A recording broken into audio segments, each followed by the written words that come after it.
everyone. I'm Fields Mosley. I'm the Communications Director here at Maricopa County. Thank you so much for being with us for this week's press conference about the upcoming election. Less than a week out, so pretty exciting and a lot of things going on to share with you today.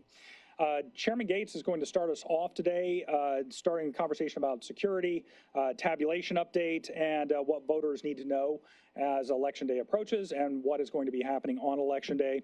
Also, Recorder Stephen Richer with us today again, and he's going to tell you about voter turnout so far. And Elections Co-Director Scott Jarrett will have information about emergency voting, what that means here in the state of Arizona, and what that means for voters here in Maricopa County.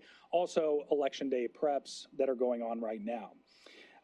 And we will get to your questions and answers right after that. If there's anything we can't answer, or it's more of a technical question, or we need to do some research, we'll certainly get back to you by phone call, email, something like that. If you have a question, please just let us know. Jessie up here, she has a microphone. We want people that are watching on YouTube to be able to hear your question. So please use the microphone whenever you ask your question. Let us know who you are, what organization you're with, and then we'll do our best to answer your question right here. And finally, if you represent a Spanish organization, we have Cecilia here, and she's here to answer questions either after or during the press conference. In the question and answer period, we can also answer questions in Spanish. So with that, I would like to introduce Chairman Bill Gates, Chairman of the Board of Supervisors. Thank you, Fields. Appreciate it. And we're really proud that elections are run as a team here in Maricopa County. So, of course, we have our recorder, Stephen Richer, and then the entire Board of Supervisors. And today, I'm thrilled to see my colleague, Jack Sellers, who represents the East Valley with us today. So, Jack, thanks for your partnership and thanks for being here. I'd like to start today by talking about a topic that, again, we didn't used to have to talk about. I wish we weren't talking about it, but that's election security. And I'm talking about the security of those people voting and those people who are our elections workers. And I just want to give a sincere thank you to all of our law enforcement partners, federal, state, and local law enforcement, including our sheriff, Paul Penzone, for their fantastic partnership. Sheriff Penzone in particular has spoken very passionately about how he and his deputies are going to keep all of our voters safe, and I thank him for his efforts on that front. And I just want to reiterate that message to make it very clear that if there's anyone out there who intends to disrupt this election over the next 6 days, that it's going to be responded to very strongly, again, by those of us here at the county and by our partners and other law enforcement. The focus should be on letting the candidates make their closing argument over the next few days to try and encourage those people who haven't voted yet to vote for them, and not to be thinking about issues like security of our voters. And finally, I wanted to say thank you to Judge Liberti for his ruling last night regarding poll watchers. So he has, through that order, I think, demonstrated the importance of maintaining the security, again, both of our voters and of our elections workers. And we do appreciate as well some of the groups involved in that litigation have stipulated to making changes in what they're doing so that they can still exercise their First Amendment rights while ensuring the security of all of our voters and our elections workers. And in fact, since we started talking about this topic a couple weeks ago, we are seeing a downtick in the number of people who are hanging out at these at the drop boxes. So I think that's a positive thing. Next, I want to talk about results a little bit. The tabulation process has been going very well, thanks to the folks over here and others on the team. We're now up to 516,000 ballots that are ready to be reported. So that's a result of a great amount of work already. And I want to be clear that even though the media may decide to call a race at a certain time, the counting still goes on past November 8th. And state law requires us to be as diligent in the process after the media may have called the race as it was before. So that relates to everything, all the checks and balances that we've talked about previously, because every single vote must go through the same process, whether it's an early ballot that has signature verification, to ensure that all of these votes are being counted properly and the sanctity of the vote is being protected. So unfortunately, we've seen some fairly influential people on social media over the last day or so starting up another false narrative again. And this is the narrative that Maricopa County should have all of its ballots counted by the end of Election Day, within a few hours of the polls being closed. And this is a false narrative, and it's a dangerous narrative, and we're going to continue to push back against it. First of all, there's no state or voting jurisdiction that gets the voting done in this country on Election Day. So, I mean, it's simply false. But in addition, as people know, we've had mail-in voting here in Arizona since the early 90s. And because of the fact that people drop off thousands and thousands of early ballots on Election Day at the polling place, we then don't even start, or our partners at the recorder's office don't even begin with the signature verification until the next day, until November 9th. So it is a blatantly false statement, but unfortunately, I think we're going to keep hearing it. So that's why we're going to push back on it and continue to talk about the truth. And in fact, what our record shows is that Maricopa County, in the time that it takes Maricopa County to tabulate all the votes, actually compares quite well when compared with other jurisdictions out there. You know, the only reason this has become a big issue recently and the time that it takes to tabulate all the votes is because our races are so close. And that may or may not happen next week. But if it does, and if we hear that narrative, we're going to continue to push back on it. And finally, as we look forward to Election Day, so those people who like to go and vote at our vote centers on Election Day, some things that they can do now to get prepared in advance. If they should look at their sample ballot, and if they do look at that sample ballot, they'll see that there are like 80 races or more. So there's a lot of races here, a lot of things to vote on. If they want to start doing some research, maybe on some of the propositions or some of the candidates, they can start doing that now to make the process more efficient on Election Day. We also want to encourage people who show up on Election Day to please bring their ID with them.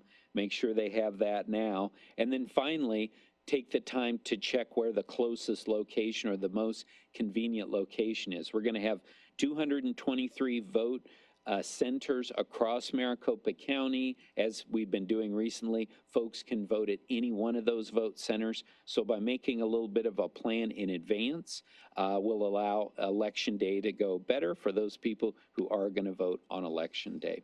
And with that, I'll turn it back to Fields.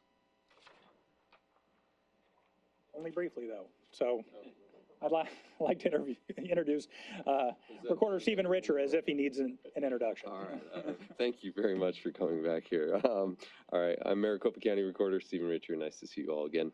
I'm going to give just a few reminders, and then I'm mostly just going to read off statistics, which is going to be fun for me because I like statistics, and hopefully some of you have already seen some of these on our various social media outlets. Reminder that if you have your early ballot and it is already voted and it's in its green envelope and it's sealed and it's signed, and that's all wonderful, but please do not mail it back through the United States Post Office at this point because that is their recommendation. They said mail it back by yesterday, so that gives it 7 days to get to the elections facility such that we have it 7 p.m. on election night. Because again, as we've said before, we are a receipt state. So instead, drop that ballot off at either one of our voting locations. We currently have 56 vote centers open, or at one of our 13 drop boxes. 11 of those are inside government facilities. 2 of those are outside of our facilities in Mesa and outside of our facilities down just a little bit south of here at MCTEC. You can go to any of those. You can find any of those at locations.maricopa.vote, and that remains true for the remainder of the week and, of course, as we go closer and closer to Election Day. Also, today is the last day to upgrade your status if you are a federal-only voter. So if you take a birth certificate or your passport or your tribal identification and you had previously registered, you'd shown proof of identity, you've shown that you exist, but you had not shown proof of citizenship yet, then you can upgrade that such that you can receive a full ballot. Today is the last day to do that. Tomorrow is the last day to do that. So please be aware if that is something that applies to you, but that only applies to a few thousand voters in Maricopa County. Thank you.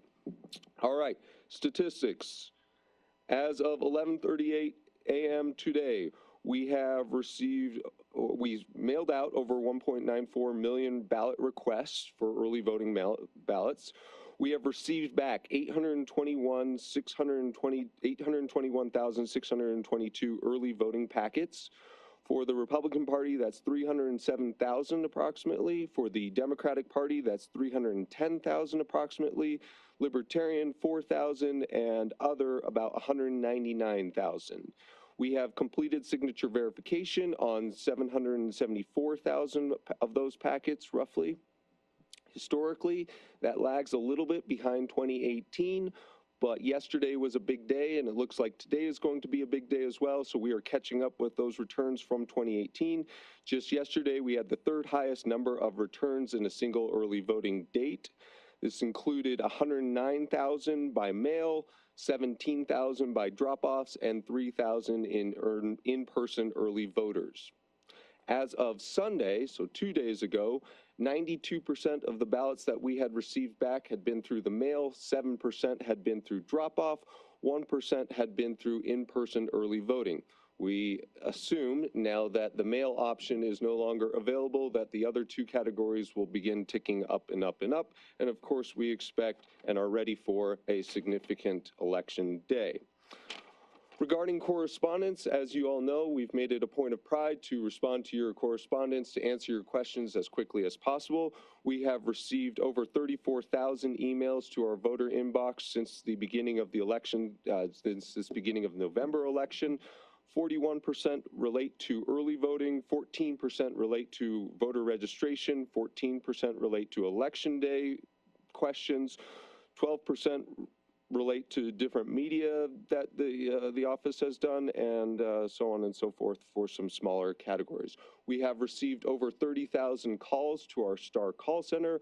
We are still averaging a wait time of less than 2 minutes. That's something that we hope to maintain through the election day and after. The Cardinals are 3-5 and last in the NFC West, and the Suns are 6-1 and are in first in the Western Conference. Other statistics that you undoubtedly care a lot about. I think that does it all for statistics. And please return your ballot by dropping it off if you have not already mailed it back. Thanks, gang. If you're writing those all down feverishly, they will be on the recording, and you can go back and check everything. I'm sure Recorder Rich will provide those as well. Scott Jarrett has a number of updates for us as well today. He is the Director of Election Day Operations. And Tabby. Thank you, Fields. And do we know, is DeAndre Ayton playing against Portland this upcoming weekend? No. Yeah. DeAndre Hopkins is playing. Yeah. So thank you all for joining us today. So as the chairman and the recorder highlighted, there are several options still available for voters to be able to return their early ballot or vote in person if they've not done so already. We do have 2 more days of in-person early voting, and based on the last several days, about 2,000 to 3,000 voters have been participating early each day. Our wait times have been 0 in all of those days, and with 50 in-person early voting locations continuing through Friday, I expect wait times to be very low for the next couple days. So early voting will end at 5 p.m. on Friday. And then state law does recognize, though, that voters may have an issue that would prevent them from being able to vote in person on election day. So in complying with Arizona state law, Maricopa County will be offering some emergency voting locations. So we'll have offering 43 emergency vote centers that will be open on Friday, November 4th from 5 to 7 p.m. Well, then on Saturday, November 5th, we'll offer 48 emergency vote centers that will be open from 9 a.m. to 7 p.m. And then on Monday, we'll be offering 128 emergency voting locations that will be open from 9 a.m. to 5 p.m. That 5 p.m. is when state law does say that emergency voting ends.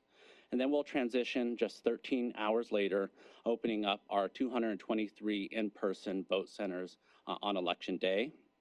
So as of yesterday, we were 97% hired at our voting locations. So I do want to just take the opportunity to thank all of the temporary workers that come out to support the elections department and help us serve Maricopa County voters. It really is a really good cross-section of who we are as Maricopa County, not only from a political party perspective, Republicans, Democrats, Libertarians, Independents, but also from a community perspective. It's our families, members, it's our neighbors, it's our friends that are all working at our different voting locations to be able to serve those Maricopa County voters.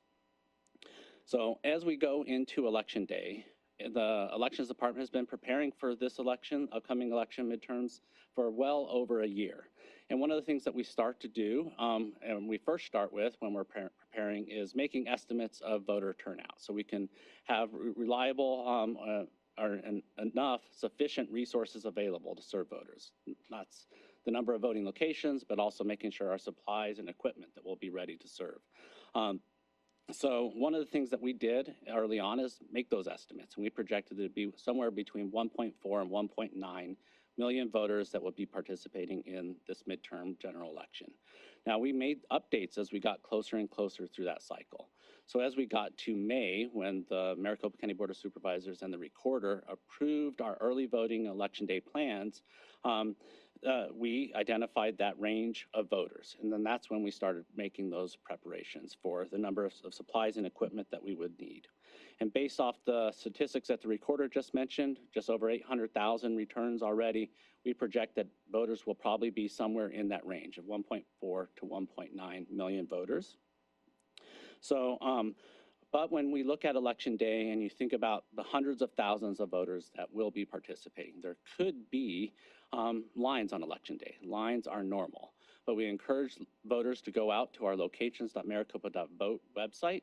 They'll be able to find not only the most convenient location from a geographic perspective, what's close to their house, or maybe what's close to work, but also from a wait time perspective, that shortest wait time that will work for them. So the other thing is that in Maricopa County, we've mentioned that we're going to have 223 vote centers, so voters can vote anywhere. But that also means that we're going to have more check-in stations than we've had ever before. So 1,900 check-in stations. This is 400 more than what we had in 2020. It also means that we'll have over 5,000 voting booths for voters to be able to cast their ballots. We'll also have over 675 ballot-on-demand printers, as well as over 400 precinct-based tabulators at our voting locations. But preparing and being able to administer election is much more than just writing down a plan. It's being able to respond if that plan doesn't go according to plan. So contingencies, and then what are those contingencies if the contingency doesn't work? So some of the things that we've been working through is making sure that our poll workers are able to respond to issues that they may encounter as they serve voters on Election Day. They are the face of the organization, and we want them to be able and ready to serve those voters. And that's through in-person training as well as computer-based training, so then they can get that refresher from home after they've attended that in-person training. But it's also establishing partnerships with our law enforcement agencies. So if an issue does arise that our poll workers can't solve themselves. It also means that we're hiring our poll workers and community members, creating those partnerships with the political parties if for some reason we have some of our poll workers quit in those last few days, and making sure that we're able to backfill those positions. But then also being able to support those poll workers from a technical perspective. So in addition to the 2,300 poll workers that we'll have at our voting locations, we're going to hire over 100 technically trained staff that can respond to if one of our check-in stations goes down, or if we need to replace the toner in one of our ballot-on-demand printers that will be out at our voting locations. We also do robust stress testing on all of our equipment. So that stress testing could be anything as simple as finding out, all right, how many voters can be served by a single ballot-on-demand printer? And at what point in time do we need to replace that toner? And that's really once it gets to 40%, a level of 40%. And at that point in time, we know that 800 more voters can be served by that printer once that toner gets to that level. But it's also about ensuring that voters have the information that they need so they can choose how to participate in the election in the way they want. And as the chairman opened up his statement with, one of the best resources for voters is to go to Be Ballot Ready. They can get a copy of that sample ballot. They can find out what voter ID they might need to go to one of our voting locations. They can find location information. If they have questions about security, they can see our security videos. So lots of great resources on beballotready.vote. With that, maybe we'll turn it over and answer your questions. All right, thank you, Scott. So let's, Jesse's here. She has a microphone. Sasha, you want to get us started? Hi, everyone. Sasha Hepko with the Arizona Republic. I'm wondering on that court order, obviously, Chairman Gates, you thanked Judge Liberty for putting down that order yesterday. Do we have a sense of who is enforcing that order? And I know that I spoke with the recorder about this last night, and it seemed that it was not going to be elections or the recorder's office. So I'm guessing law enforcement? Well, the two actions that were filed in the federal district court are both civil actions, and so they would be enforced by the parties themselves. And no government entity was named in either of the actions, and so they could be enforced by the parties themselves or by the federal district court. Now, the first case, Judge Liberty declined to issue the temporary restraining order that was a broader writ against observation, presence at these different voting locations or at the ballot boxes. The second case was brought against specific defendants, and it was enjoining them from specific practices, and they stipulated to an agreement whereby they wouldn't show up within 75 feet. They would post certain things to their website. And so as I understand it, it is specific to those defendants and their associates. As mentioned, we're not in the business of enforcing the law at the recorder's office, so any reports that we do get, we send up to the police department and we send up to the sheriff's office, and then they will take any necessary actions for a follow-up. Okay, and then, so my other question is, because I talked with the sheriff's PIOs this morning, and they said to me that they were doing a legal review. So is there no option then of them enforcing this in any way? I would, of course, wait and defer to them and their legal review, and I guess I'll see what they say as well. Okay, thank you. But so any reports that come in of any sort of intimidation or alleged intimidation, any sort of voting problems regarding actors who may be acting unlawfully, we immediately forward to law enforcement. Okay, thank you.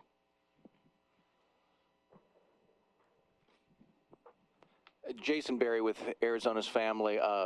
County Recorder Richard, might as well bring you back up just for.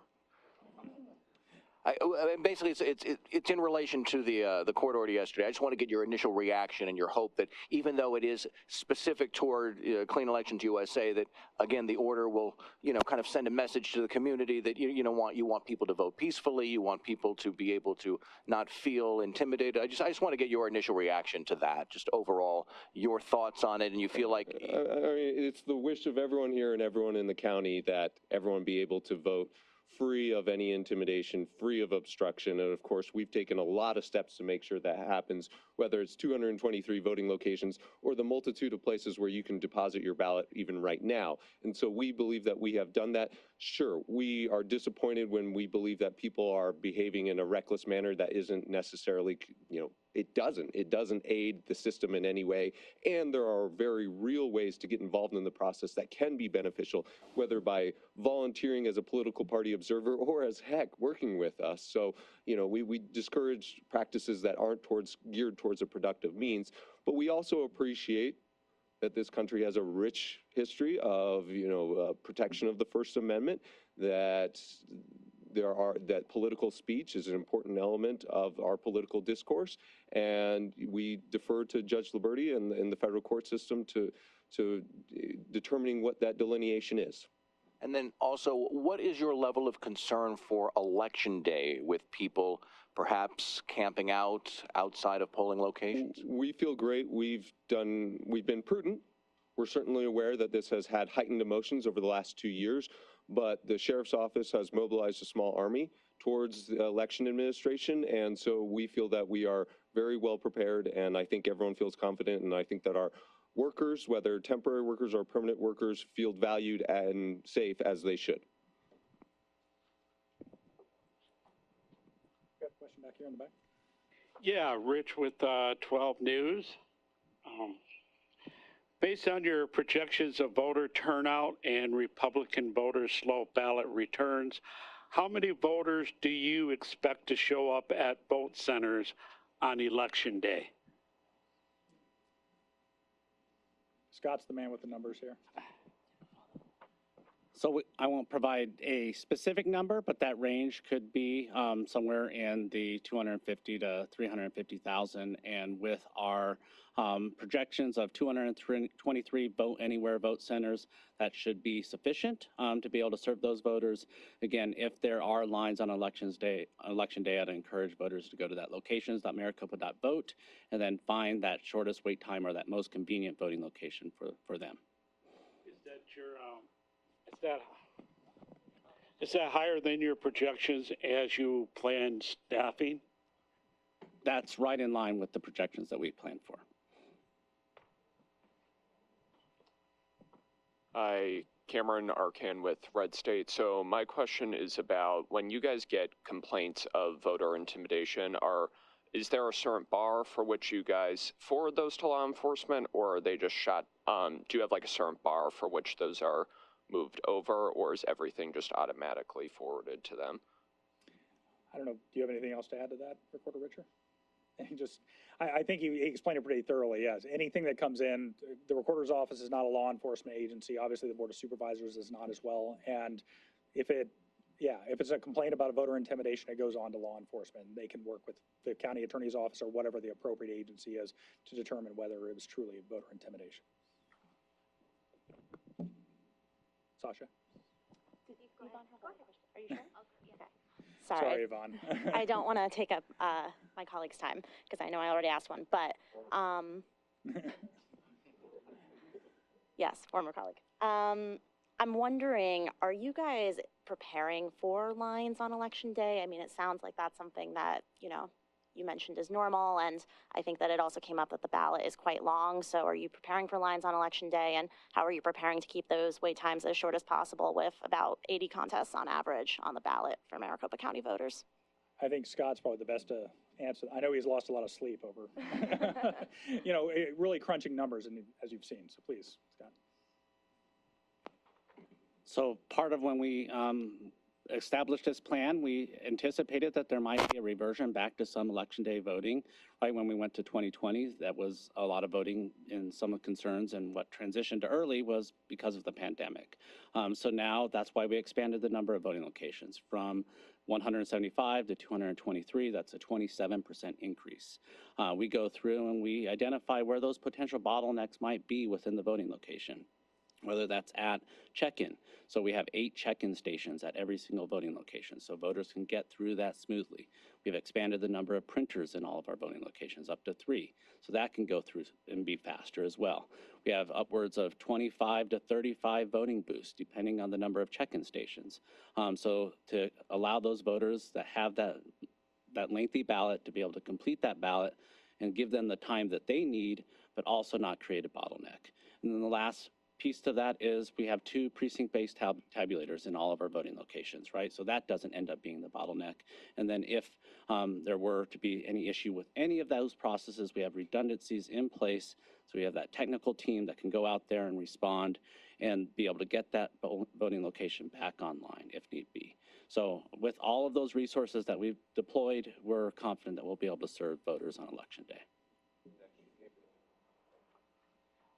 Yes, and we have plenty of paper to be able to serve voters. So we're sending out 1,800 sheets of paper to every single voting locations. We have hundreds of thousands of paper that'll be at our supply depots, as well as additional paper at our warehouse. So we can respond and make sure that we have enough paper to serve voters on election day. And the 1,800 reason is because we had very few voting locations in the 2020 presidential election that exceeded 1,500 voters.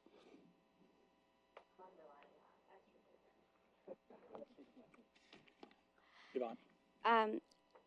Thank you for doing this. Just to try to get ahead of what the rebuttal may be on this after Election Day, GOP returns are down thus far compared to 2018. What is the rebuttal going to be that somehow election officials are to blame, or the media is to blame for, calling a race before it even happened, for example? What is the response to a coordinated, aggressive message from Republican activists that somehow Maricopa County might be to blame for this gap between the 2018 returns among Republicans and what we're seeing thus far.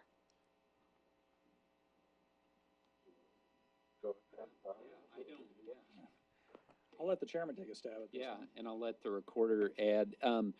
I don't see how Maricopa County has any responsibility for it. In fact, I think the Republican Party has been encouraging its voters to vote on Election Day.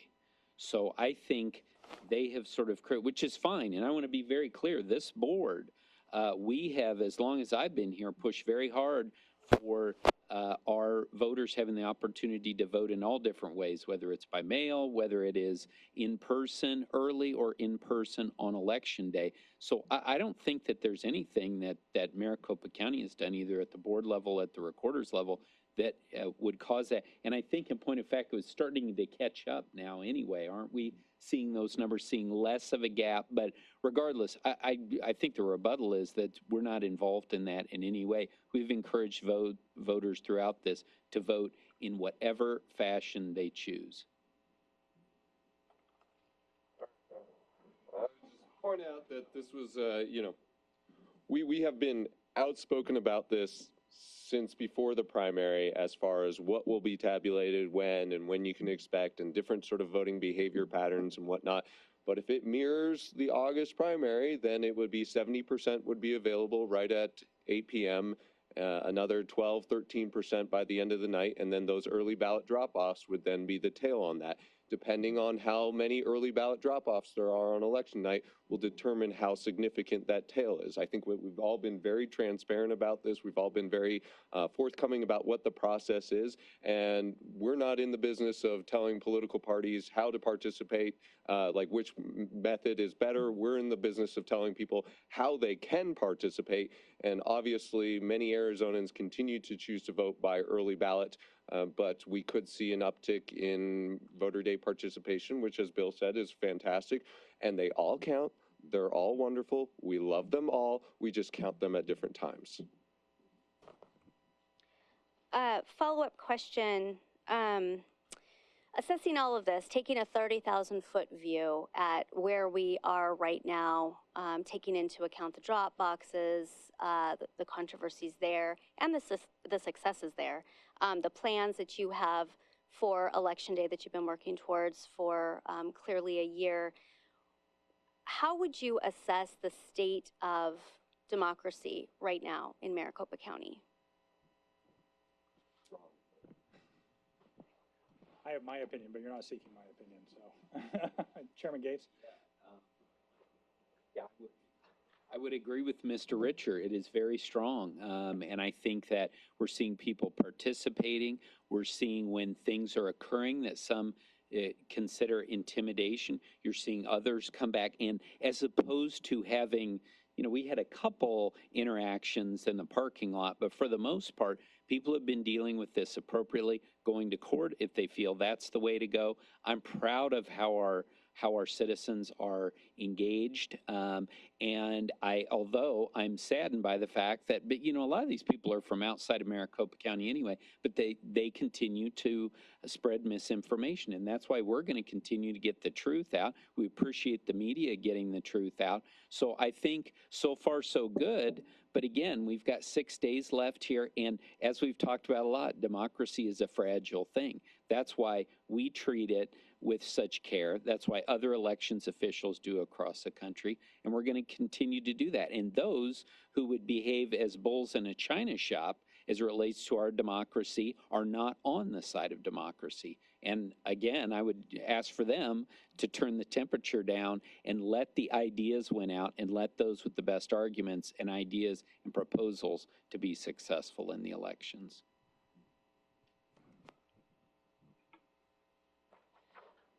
Mary Jo Pitzel with the Republic. I wanted to elaborate a little more on the automatic recount. If there are multiple races that trigger an automatic recount, are those done, is that recount done, are those recounts done simultaneously, sequentially? Have you gamed out a kind of time frame?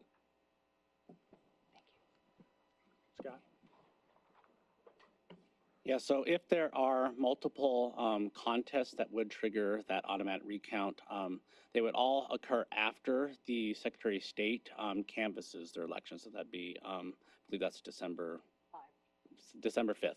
But then if there are those multiple, we'll do that recount simultaneously. So we'll have to go back through the logic and accuracy test and then program the equipment. It has to be on the exact same equipment that we used in the initial count.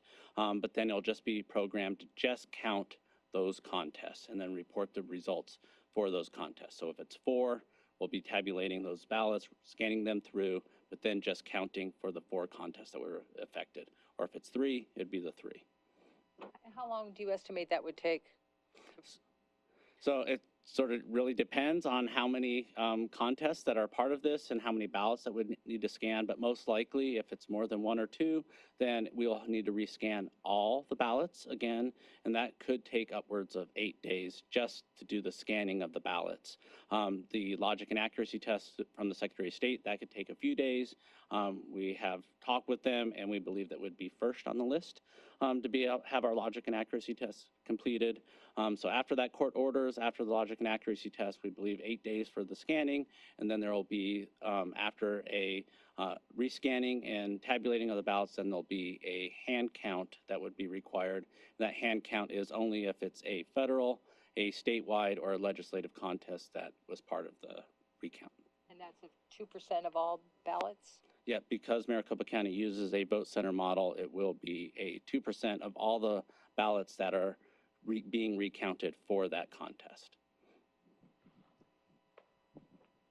I was just wondering, is there a specific hotline available for either the public or poll workers on election day to call if somebody sees something or something unusual to present or call in a problem, or for poll workers, either or?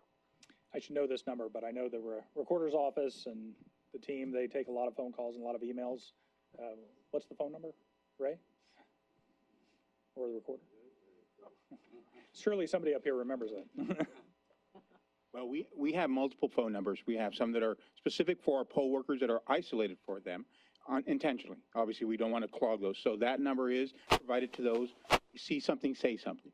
But for the public itself, our call center, as the recorder indicated, and the chair, that our times, it's the 602-506-1511. So that would be for the voters to make any, if they are looking to make any calls in with regards to any question they may have on Election Day.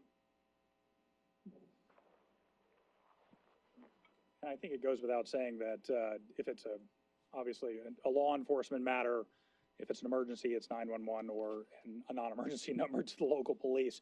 And I'd like to clarify something earlier too. We're talking a lot about our partnership with MCSO and the sheriff's office.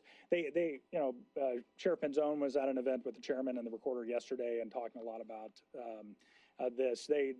They are not going to have uniformed officers at every vote center. In fact, you probably wouldn't know they were there if they were going to be there, but they are going to be out and about to make sure things run as smoothly as planned by all these folks and the plans that were approved, and they'll do their best to keep that in check. But certainly we're not trying to have some sort of armed presence there that might keep some people from voting. So, Yvonne. Oh, I'm sorry. I got one question back. 12 News. Republican voters are being told to wait in line at voting centers. Do you believe there is a strategy in place to create a image of disarray at voting centers? If there is Chairman Gates, you have something? Yeah. So I sure hope not, but I'm happy you raised that question about the lines, because it has been unusual in the last couple of elections that we really haven't had lines. And so if we do have lines, again, you've heard the plan to keep those as limited as possible.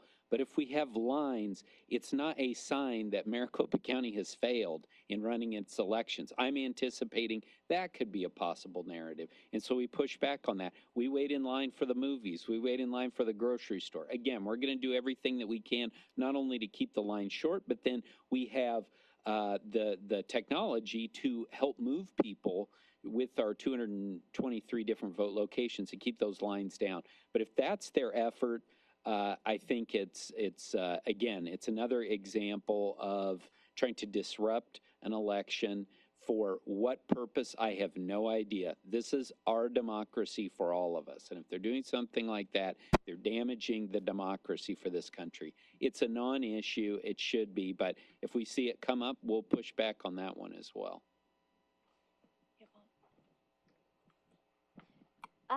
Just real quickly, what's the status of hiring of workers and then the status of the RNC litigation over that issue? So we'll go to Scott Jared first, and I think Recorder Richard, you have something to say. So I'll just provide the update on where we are with our hiring of poll workers. So we are, as I mentioned earlier, 97% staffed at our voting locations, and the partisan breakdown currently falls at 926 Republicans, 931 Democrats, and 420 that are either party not declared, independent, or libertarian.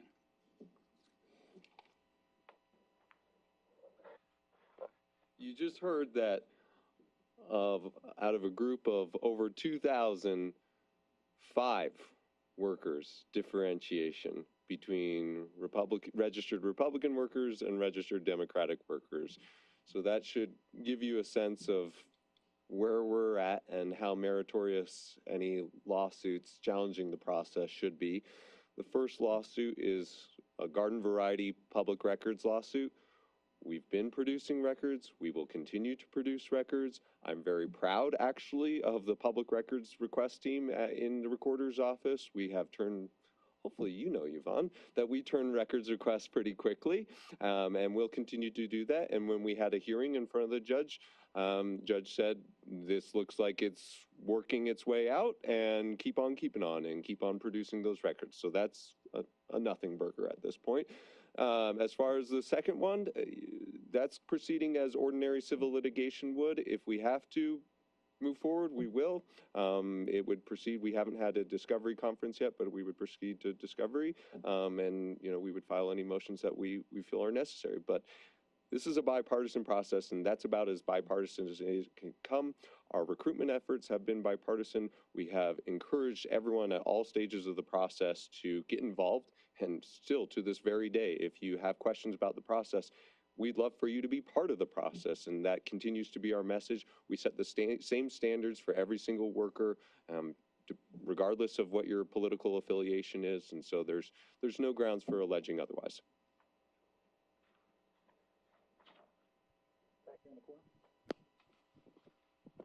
Thank you. Can you hear me all right? Sean Whelan is my name from RTE Irish Television Service. I have a question for Chairman Gates, if I may. You may have heard this from other correspondents as well, but I'm interested to know how you feel about foreign correspondents like me being dispatched by news desks on the other side of the Atlantic to come down here to Maricopa County to rummage around in your electoral system and see is it up to spec. How does that make you feel? So first of all, welcome to Maricopa County. And, as someone who's lived here since the 1980s, I'm very proud of our county. I love that all you guys are getting to see us. Good time of the year to come out, by the way. Our weather is perfect, so that's wonderful. But, I have talked to a lot of reporters in the past few weeks from around the world, and it has had a big impact on me, actually, because it's made me realize that this isn't just about our country. We understand the eyes of our country on Arizona and Maricopa County in particular, but it's made me realize that the eyes of the world are on Maricopa County because America has been, as the longest lasting democracy in the world right now, the rest of the world looks to us as a model for democracy, and we're very proud of that. I'm certainly proud of that. And so it concerns me that all of you have come here with, I think what I hear is that there is a real concern that there's something wrong with our democratic republic, and that Arizona is almost, and Maricopa County is a place where this sort of battle is taking place on, the truth versus misinformation. So it reminds me of the importance of all this, but it concerns me and it frankly focuses me that we have to continue to do the right thing because the rest of the world is watching, especially those democracies around the world, or maybe even those countries that aren't democracies but hope to become one. And if they say, if America, they can't get it right, why would we think that we could in Kyrgyzstan or Belarus? And so that's why, you know, again, I think this entire team understands the importance of it. And again, we welcome you and hope you stay a while you're here.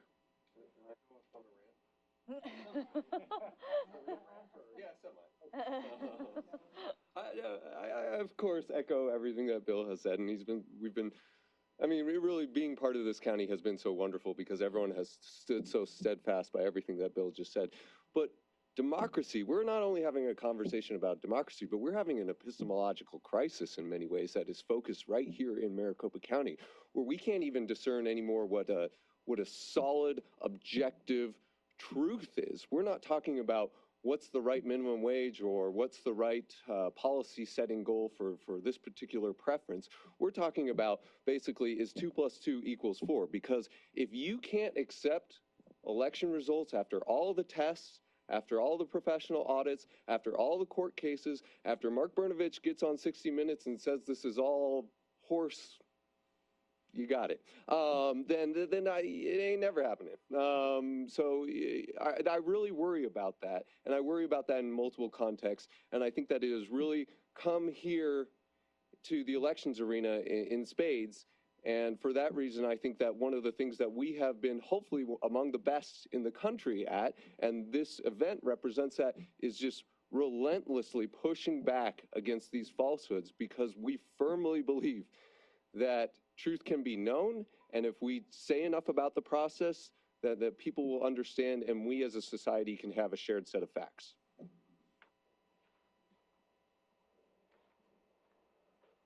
Might have stifled all conversation after that. Are there any other questions? All right, I'm not going to go through the auction here. So thank you very much for being here today. I think you heard a lot in many different ways about why we find these press conferences valuable, why we decided to do this particular time around. We know that we've already seen it, as Chairman Gates and Recorder Richer alluded to, that some people are starting to say things that to us we're going, well, of course there's an explanation for that. But then you see thousands and thousands of shares in social media, and you wonder, why are people believing it, sharing it, talking about it when we've already explained it? But we'll do this again. But now Mary Jo has a question because I talked for too long. Yeah. I should have shut it down. No, you said you'll do it again. Will you be doing this next Wednesday at this time? So let's talk about that. That's what I was getting to. So no, we will be here on Monday at 1:30. We'll have another press conference, and we welcome you all to come here. I know we have a number of other crews that are coming to town as well, so I expect we'll have a full house perhaps. So please get here on time or early, and then we're talking tentatively about one on Thursday of next week as well. Wednesday, we imagine this team over here will be exhausted.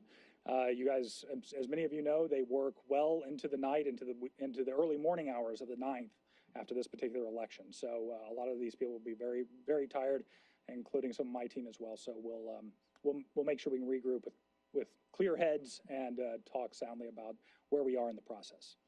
So with that, thank you very much. I appreciate you guys being here.